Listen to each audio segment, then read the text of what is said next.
نحمده ونصلي على رسوله الكريم اما بعد فاعوذ بالله من الشيطان الرجيم بسم الله الرحمن الرحيم رب اشرح لي صدري ويسر لي امري واحلل عقدة من لساني يفقهوا قولي. زموږ د ننني سبق موضوع دی د سفر میاش او زموږ بدشګونی. څنګه چې تاسو ټولو ته پته ده چې د سفر دا ډیره ښکلې میاش ډیره تیزی سره روانه ده. په دې کې زمونږ پړونو کې ډېرې بدشګونۍ دي. بدشګونۍ څه شی دی؟ یو داسې وهم چې د هغې په اسلام کې، قرآن او حدیث کې هیڅ حقیقت نشته. هغه خبرې کمې چې مونږ د ځان نه جوړې کړي دي او په خپلو دماغونو کې هم ساتلي دي. دغه شانې به په خپل دې لیکچر کې مونږ اندام ګورو چې دا بدشګونۍ د چرته نه راغلي دي او اسلام کې د دې څه حیثیت دی. د دې نه علاوه مونږ اکثر دا وو چې دا پلانکی کس، پلانکی وخت، پلانکی ورځ، پلانکی تاریخ منحوس دی. نو دا به مونږ ګورو چې د نحوست څه حقیقت دی. قرآن پاک او حدیث پاک مونږ ته څه وایي. د دې نه علاوه ډېر خلک چې هغوی فالونه راوباسي، د قسمتونو حالونه معلوموي، د غیب د خبرونو پته د لګولو کوشش کوي، کم چې هیڅوک په دې دنیا کې نشي لګولی. د غیب علم صرف الله سبحانه وتعالی څخه دی. لیکن خلک بیا هم خپل کوشش کوي او نجومیانو څخه، باباګانو څخه، پیرانو، فقیرانو او غلطو خلکو څخه د دې دپاره ځي. دا هر څه په څه کې راځي؟ دا هر څه په شرک کې راځي او د دې ډېر سخت ګناه دی.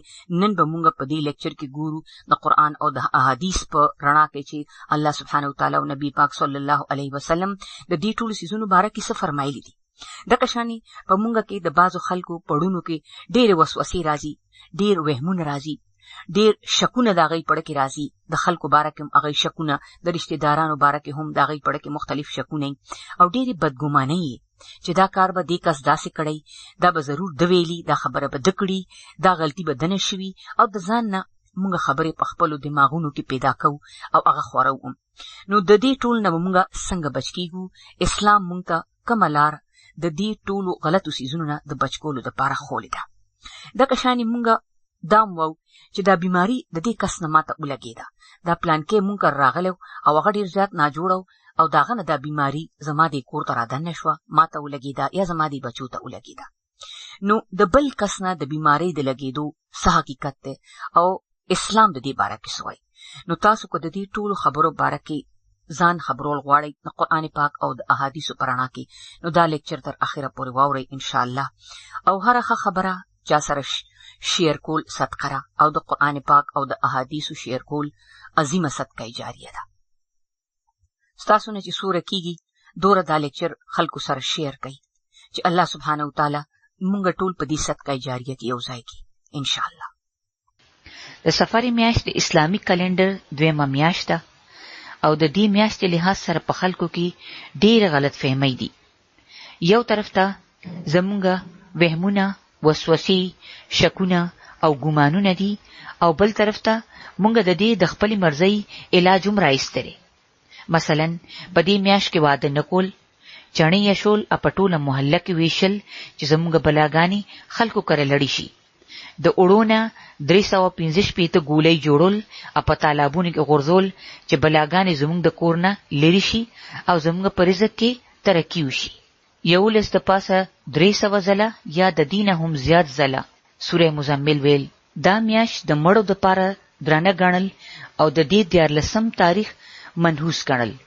د دې ټولو خبرو زمونږ په دین کې هیڅ حیثیت نشته، ځکه چې ورځ او شپه بدلیږي او میاشتې او کلونه په دې ترتیب باندې راځي او تیریږي.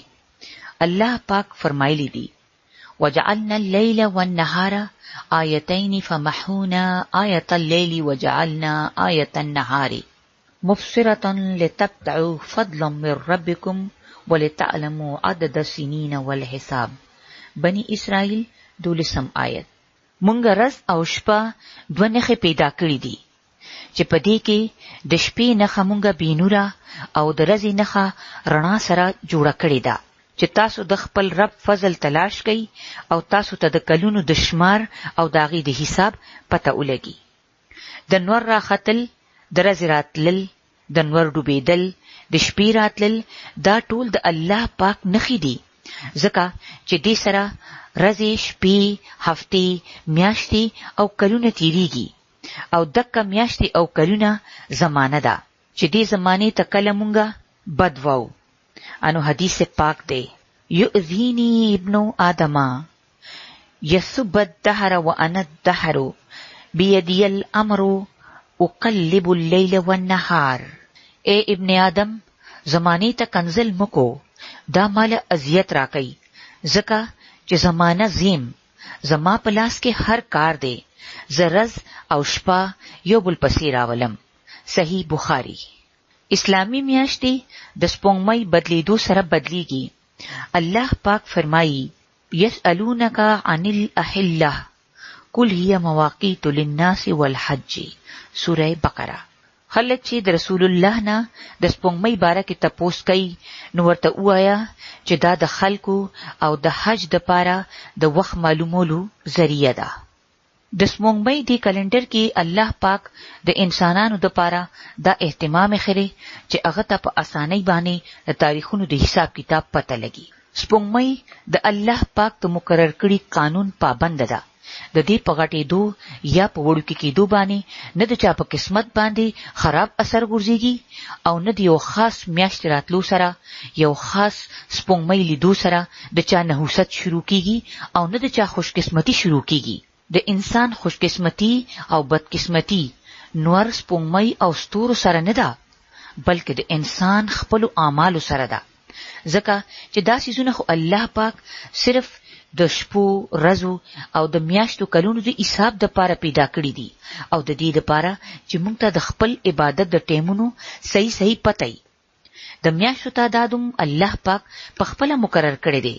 په قرآن پاک کې فرمایلی دي، ان عدة الشهور عند الله 12 شهرا فی کتاب الله یوم خلق السماوات والارض. سورہ توبه 26 آیت. بشکه چې د میاشتو تعداد الله پاک خاصه داغه په کتاب کې 12 میاشتې دي چې د کله نه اسمانونه او ځمکه پیدا شوي دي.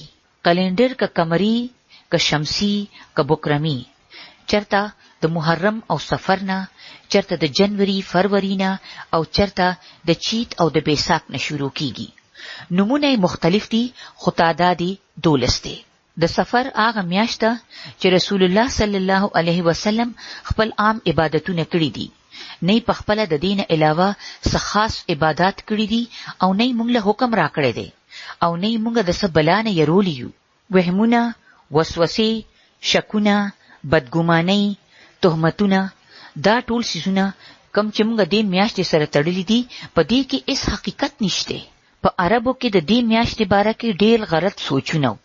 د هغې بنیادي وجه دا وه چې 3 میاشتې د دې نه مخکې د حرمت وي، ذوالقعده، ذوالحجه او محرم.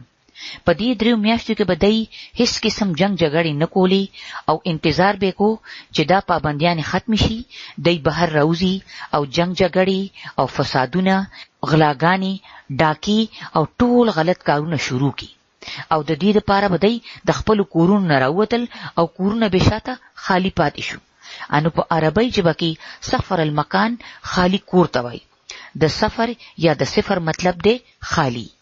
مشهور محدث او تاریخدان سخاوي په خپل کتاب المشهور فی السماء الایام والشهور کې لیکلی دي چې دې میاشتې ته سفر ولې وایي. عربیانو چې دا وکتل چې په دې میاشت کې خلق قتل کیږي، کورونه خالی کیږي، بربادیږي، ان د دین هغه دا مطلب واغسته چې دا میاشت منحوسه ده، دا میاشت سپیره ده او د خلکو د بربادۍ او د کورونو د ویرانۍ په اصل وجه باندې غور اونکو. نه د خپلو بدعملو احساس وکړه، نه د جګړې، فسادونو، شرونو، قتلونو نه منی شو او نه دا سوچ وکړه چې دا ارس څوک کوي، دا خو موږ په خپله کوو، بلکې الټا دا میاشتې منحوسه وګڼله، دې ته سپیره ووی. په قرآن پاک کې د نحوست باره کې الله پاک څه ویلي دي؟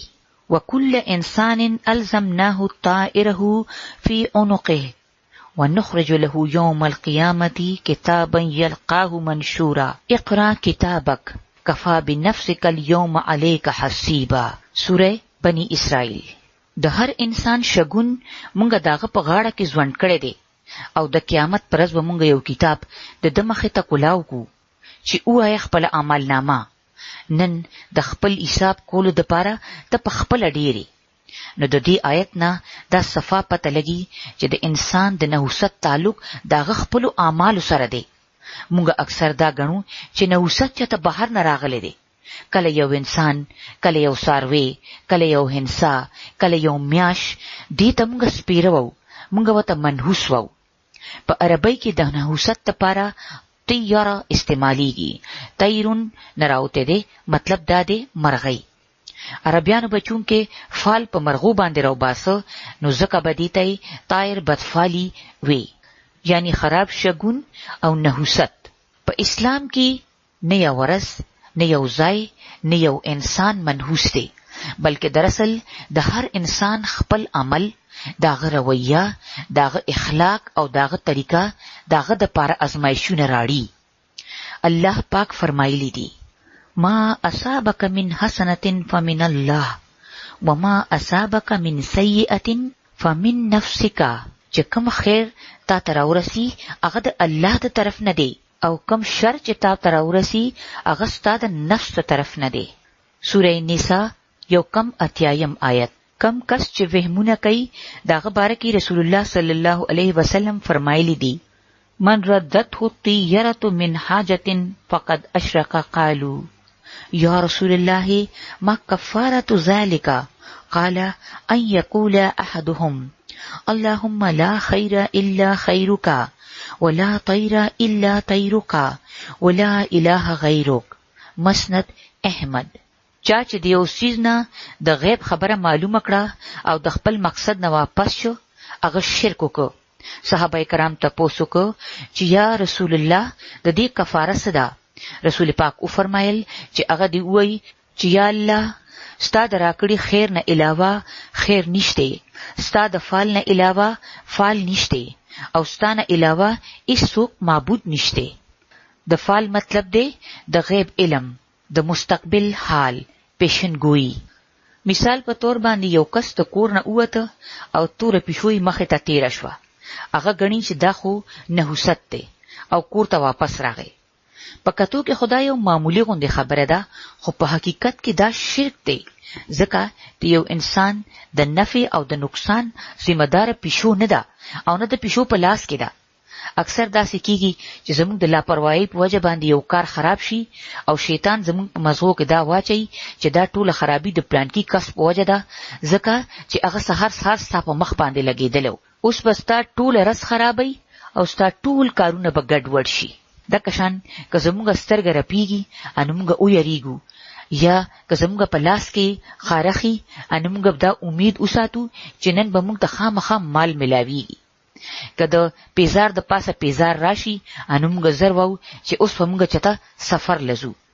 دا کشان د مختلفو رنگونو نه موږ مختلف مطلب د ځان نه جوړی کړی دي. تور رنگ موږ نه چو چې دا اسینه چې موږ نه جوړ شو، یا دا د احترام خلاف ده، ځکه چې د خانه کعبه غلاف تور دی.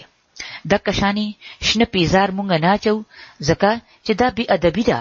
د رسول الله صلی الله علیه وسلم د قبر مبارک د پاسه د گنبد رنگ شین دی. نو انسان په خپل مرزي باندې نه صرف په خپل ځان باندې ډیر سيزونه حرام کړی دي، بلکې خپل قسمت مو سره تړلې دي. دا ټولي وسوسې، دا ټول وهمونه، دا شکونه او بدګماني په حقیقت کې اسم نه دي. دا صرف د شیطان لمسول دي چې موږ په شرک کې مبتلا کی او زموږ ټول اعمال ضایع کی. دا وهمونه، دا وسوسې، دا شکونه، دا بدګماني انسان د دننه ډیر کمزور کی. او د دې په ځای که یو کس په خپل الله باندې پوخ ایمان او باور وساتي، انو پاغه کې به جرأت، ډیره بہادری او په ځان باندې اعتبار پیدا شي. هغه به د ژوند تیرولو طریقه ورشي. انو داسې خیالونه دړنه بهر غرزول دي، صرف د الله په ذات باندې باور کول دي او یو ښه کار جاری ساتل دي. د حضرت عبد الله بن مسعود نه روایت دی چې رسول الله صلی الله علیه وسلم فرمایلی دي: الطیرة شرک ثلاثا وما منا الا ولكن الله یذهبه بالتوکل. بدشګونی شرک ته، بدشګونی شرک ته. درې ځله او فرمایل او په مونږ کې هر یو کس ته وهم کې دیشي خو چې په الله باندې باور وکي انو هغه ته لری کی. اهل کتاب هم چې د دین نه لری شو انو د کشانی وسوسو کې راگیر شو چې د څه ذکر په قران پاک کې داسې دی. الم تر الی الذین اوتوا نصیبا من الكتاب یؤمنون بالجبت والطاغوت. د سورې نساء 51 آیت. چې تاسو لیدلی نه دي چې کوم خلکو له د کتاب یو عیسی ورکړی شو هغه په جبت او په شیطانی سيزونو باندې ایمان راړو.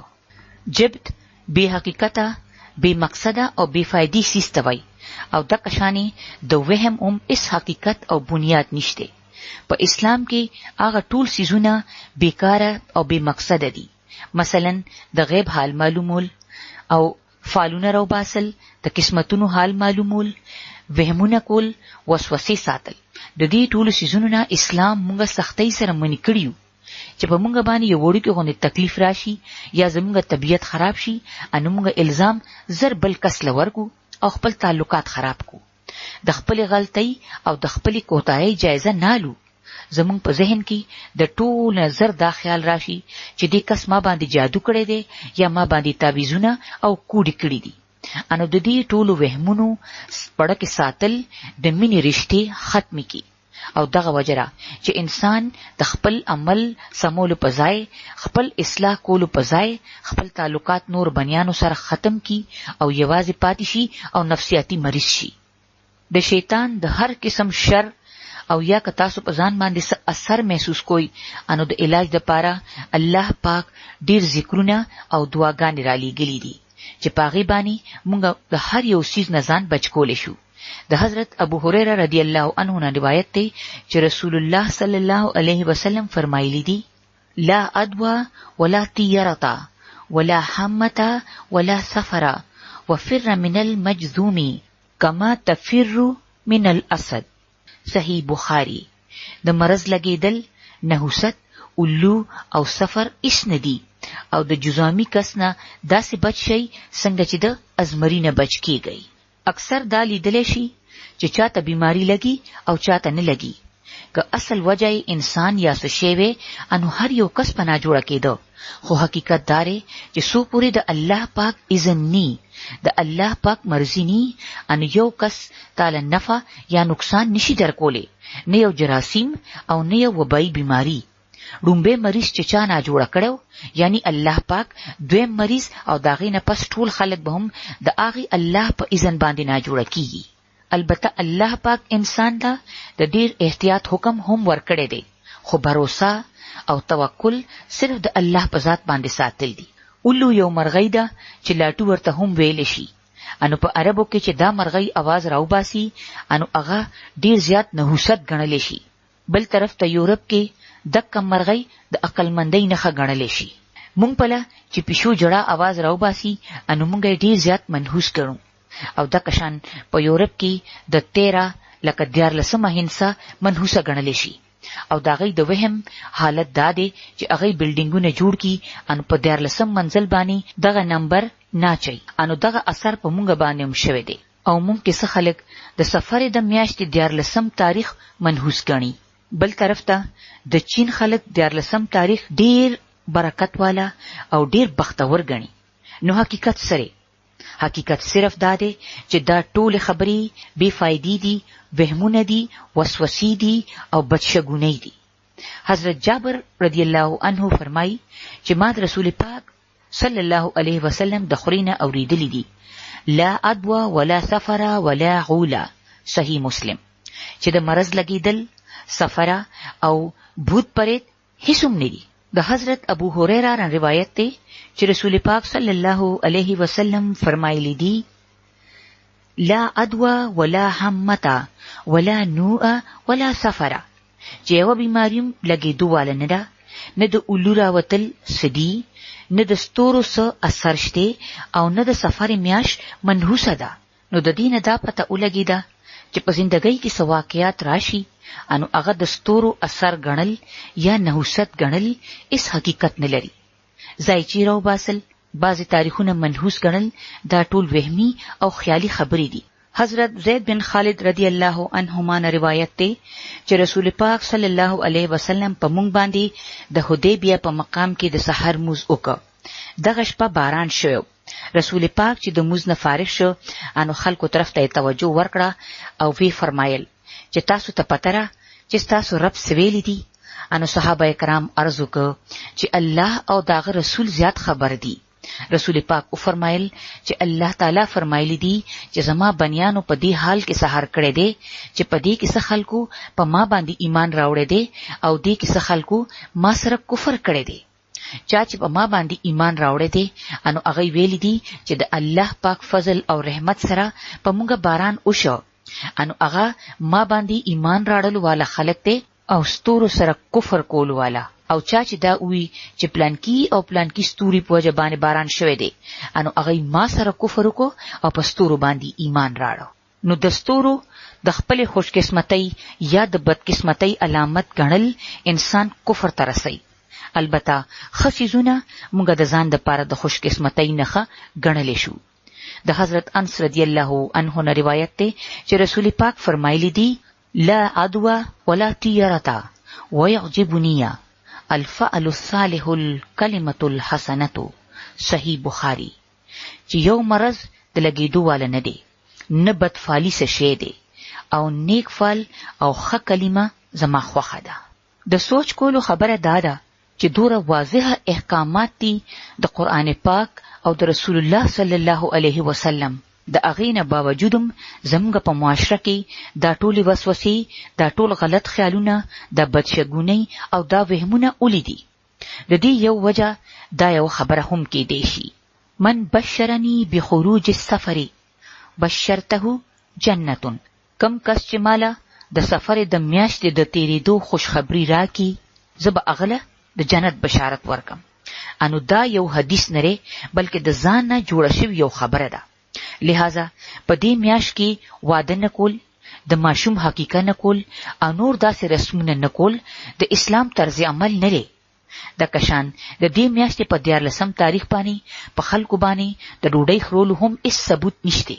څه خلک د اړونه 315 ګولۍ جوړي کی او په مختلفو تالابونو کې وګورځي او دا غني چې زموږ نه بټوله بلاګانی منی شي.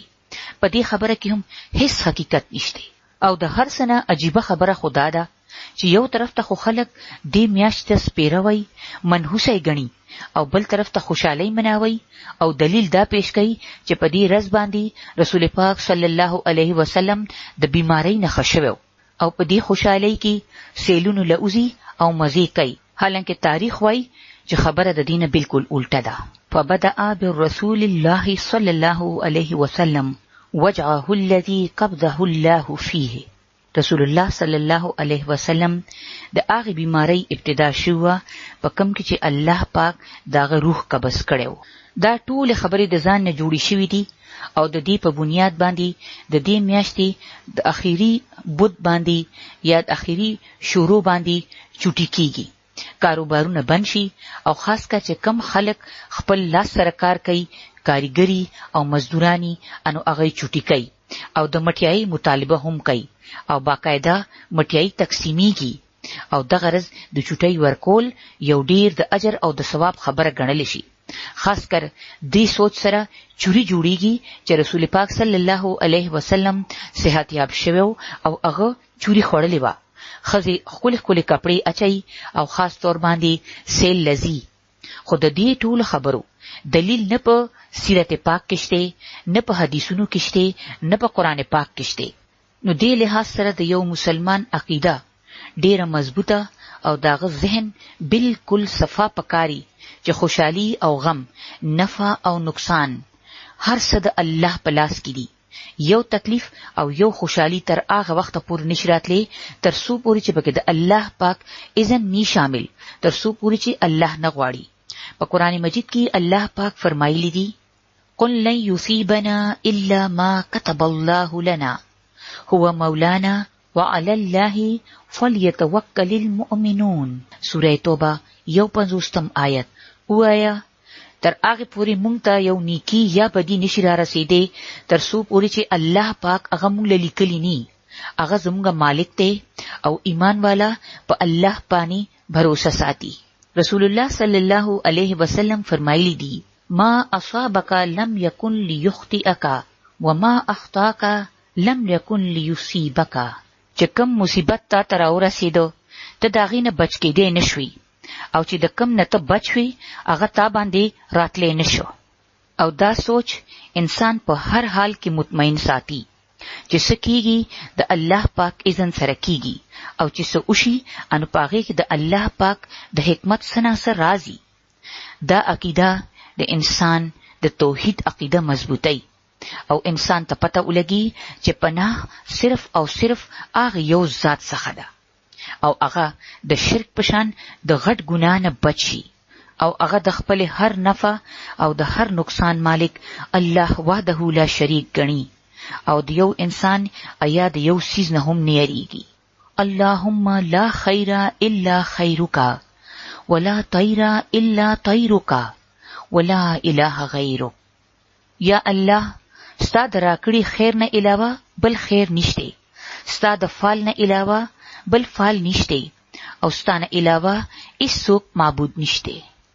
د دې ټولو وهمونو د وسوسو شکونو او د بدګمانیانو نه د بچ کېدو دپاره زموږ رسول پاک موږ ته دا دعا ښولې ده چې د هر فرض مونځ نه پس کولی د سنت پاک نه ثابت دي. اللهم لا مانع لما اعطیت ولا معطی لما منعت ولا ينفع ذا الجد منك الجد. صحیح مسلم. یا الله څوک ادرول نشي چې ست ورکې او څوک ورکول نشي چې ست ادرې او ستا د عذاب په مقابله کې د یو دولتمن کس دولت اغله فائدہ نشي ورکوله. واخر الدعوانا ان الحمد لله رب العالمين. سبحانك اللهم وبحمدك اشهد ان لا اله الا انت استغفرك واتوب اليك. السلام علیکم ورحمۃ اللہ وبرکاتہ.